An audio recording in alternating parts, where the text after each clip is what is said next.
गौ माता की जय हो। आइए बहनों, आपके लिए ये गौ माता की कहानी सुनाने जा रही हूँ।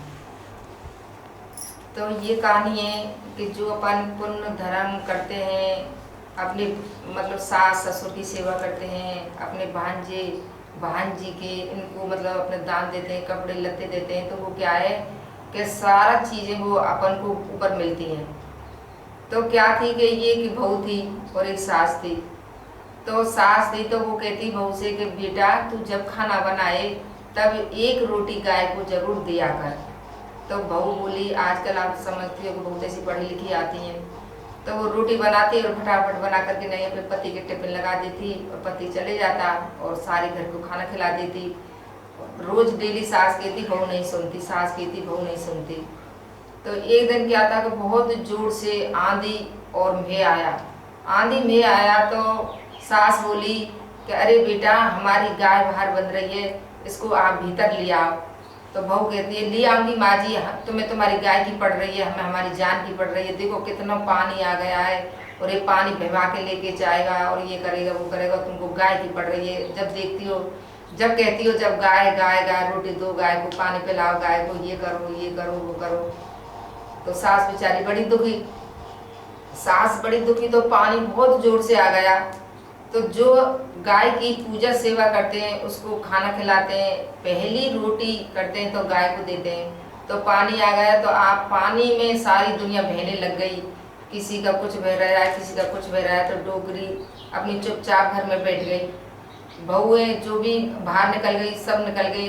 तो बेटा पुकार रहा है कि माँ तू आ जा, माँ तू आ जा, माँ तू आ जा। कि नहीं बेटा तुम जाओ, मेरी इतनी उम्र है तो मेरी जो उम्र है मैं मेरे यहाँ ही अपनी झोंपड़ी में बिताऊंगी और अपनी झोंपड़ी में रहूंगी और मेरी गाय की सेवा कर लूँगी। मेरी गाय चली जाएगी तो मैं बहुत दुखी हो जाऊंगी, तो मैं गाय को भी नहीं जाने देती और मैं भी नहीं जाऊंगी। तो सास बहू चिड़चिड़ा के बोली कि आप बहोगेगा, आप भी जाओगेगा इसमें पानी में बह के? नहीं, सारी दुनिया निकल गई, आप निकल नहीं रहे हो, आप चलो, बच्चे उनको ले चलो। तो बच्चे भी और अपना पति भी और बहू चल रही। बहू चल रही तो पानी की बाढ़ जब बहुत जोर से आई तो सारे घर गिर गए, पूरी नगरी उल्ट पुल्ट हो गई। पर उस डोगरी का जो मकान था वो नहीं बहया। मकान नहीं बहया तो डोगरी ने क्या करा कि उस गाय की पूंछ पकड़ ली और अपनी कोठरी में अपने मकान में बैठी रही। तब जाके 5 दिन में वो पानी उतरने लगा, थोड़ा थोड़ा सूखने लगा।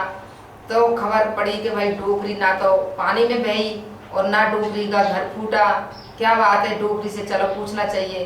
तो गए पूरे गांव के, भाई माता तू बता, तेने ऐसा क्या पुण्य धर्म कियो जो तू ना तो भई और ना तेरे मकान रहे हो, ना तेरे कुछ भी, और तू चुपचाप बैठी है अपने आराम से।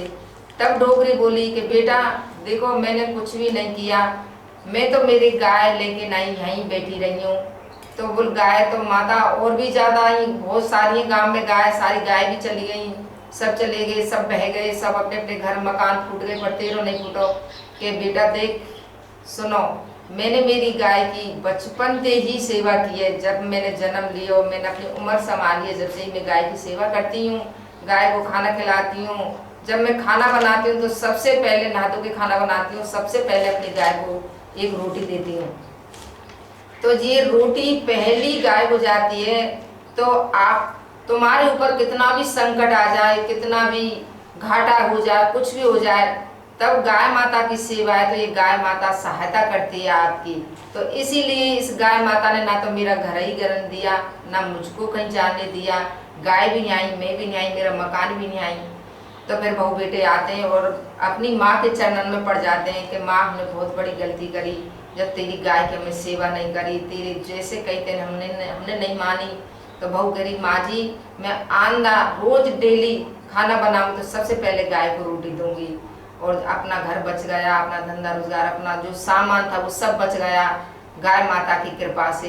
तो ये थी हमारी गाय माता की छोटी सी कहानी। आप गाय माता की सेवा करोगे, आप रोटी खिलाओगे तो गाय माता आपके घर को कभी बिगड़ने नहीं देगी और सुख शांति रहेगी, धन रहेगा, लक्ष्मी रहेगी। 32 कोटि देवी देवता विराजमान रहते हैं गौ माता में। आप किसी की सेवा मत करो, गाय की सेवा कर ले तो जान लेना कि सब देवता आपकी सेवा कर लेनी। आप गाय को रोटी, पहली रोटी खिलाते हैं तो आप समझ जाओ कि जितने देवी देवता सब उसमें विराजमान है गौ माता में। एक रोटी आप सबसे पहले गौ माता को देती है तो सब देवताओं का भोग लग जाता है, सबका आपके लिए आशीर्वाद मिलता है।